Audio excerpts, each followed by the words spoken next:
Are keywords enriched resumes and ATS compliant resumes enough for you to crack the interview? The answer is no. Then what can ensure success for a mid-career professional like you and ensure that you crack every interview? The solution to it is emotional resonance.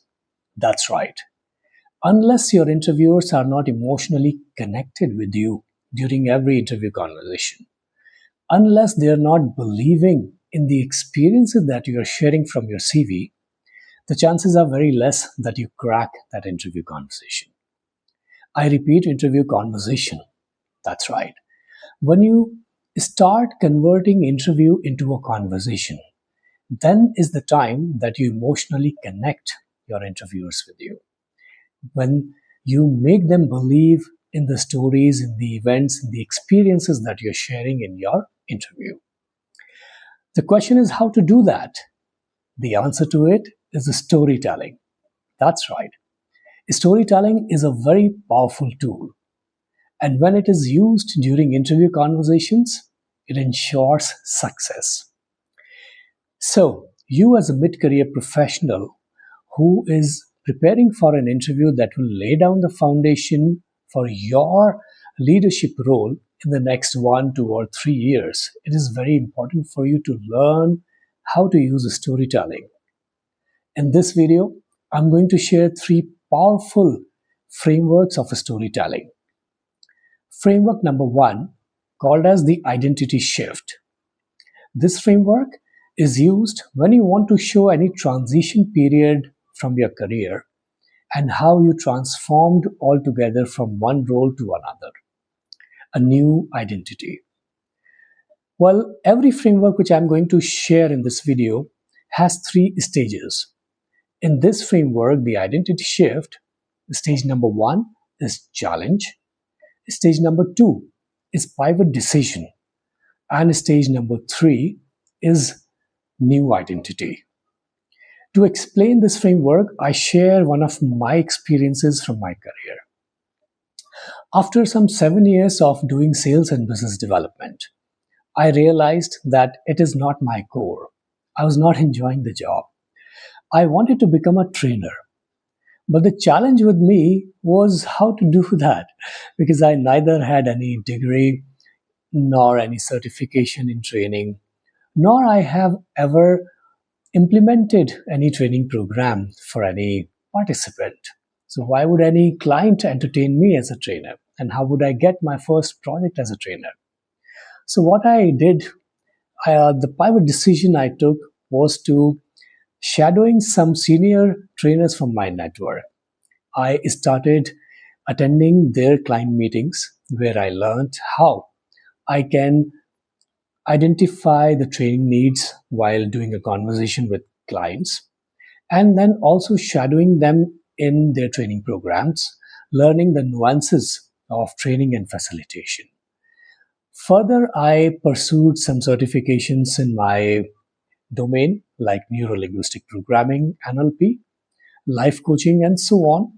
And then slowly and gradually, I transitioned from a business development person to a trainer.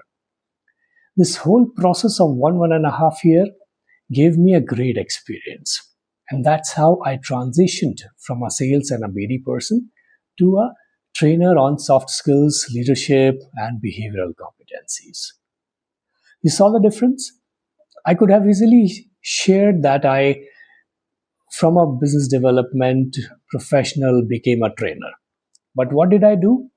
I transitioned this entire experience into a storytelling. For you, the job is to identify any transition from your career, follow this framework, follow these 3 stages of challenge, pivot decision, and the new identity, and convert that experience, that transition, into a story, and then share during your interview. Framework number 2, known as the business architect. In this framework, the 3 stages are the chaos, the system, and the predictable success. This framework is used when you want to show the ROI. ROI does not mean that you only have to belong to sales and BD department. You can be from any role, any team, any department, whether operations or back end or anything.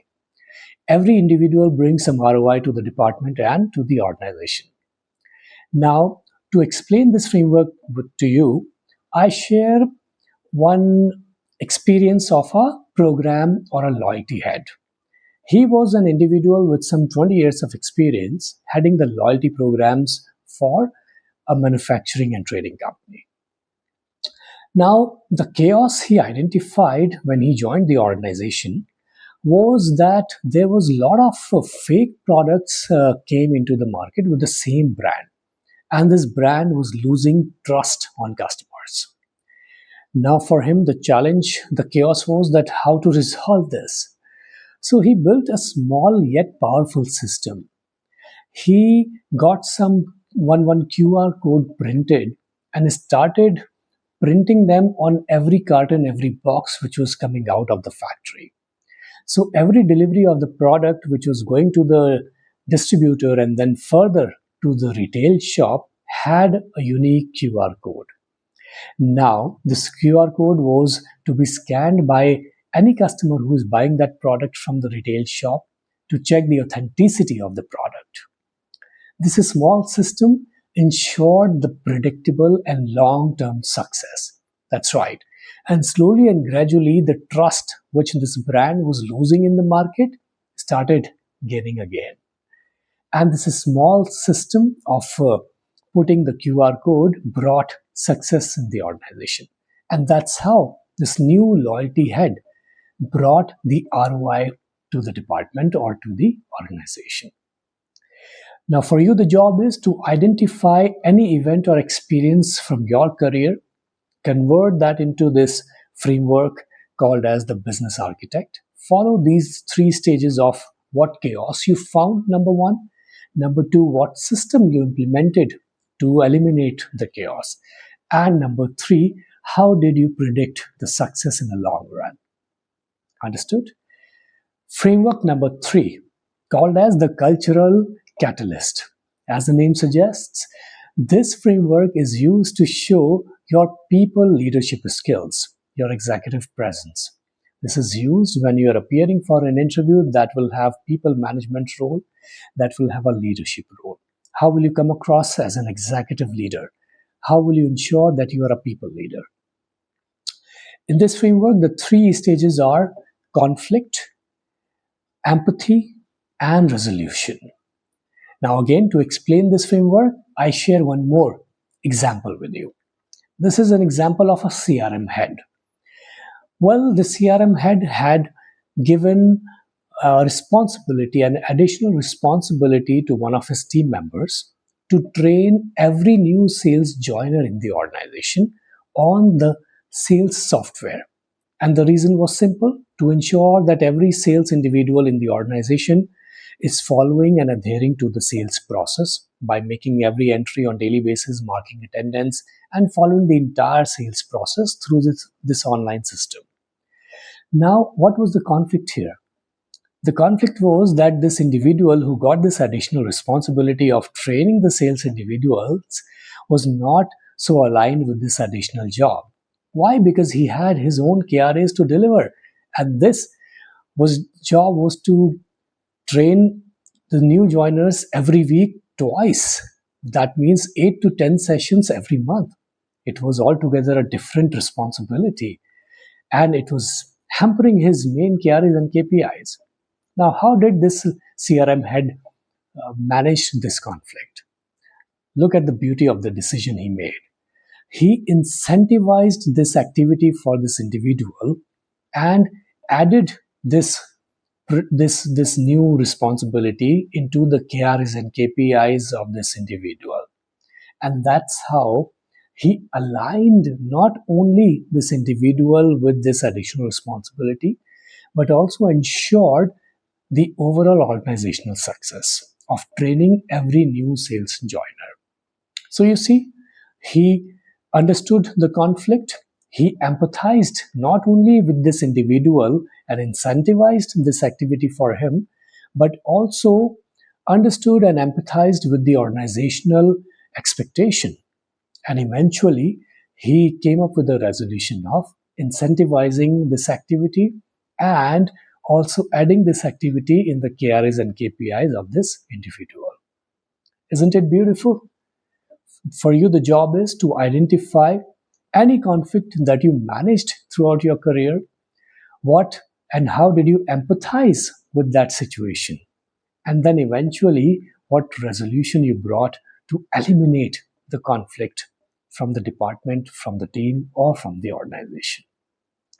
You saw the beauty of all these three frameworks, and I'm sure you understood the three stages in this video that I explained. Now identify the areas from your career, from your experience, and start using these frameworks in any of your upcoming interview. Convert your interview into an interview conversation. Do like this video, subscribe to my channel, and if you want one-on-one customized and personalized support from me for your upcoming interview, do get in touch with me. Thank you for watching this video, and I will see you in my next video in this week. Take care.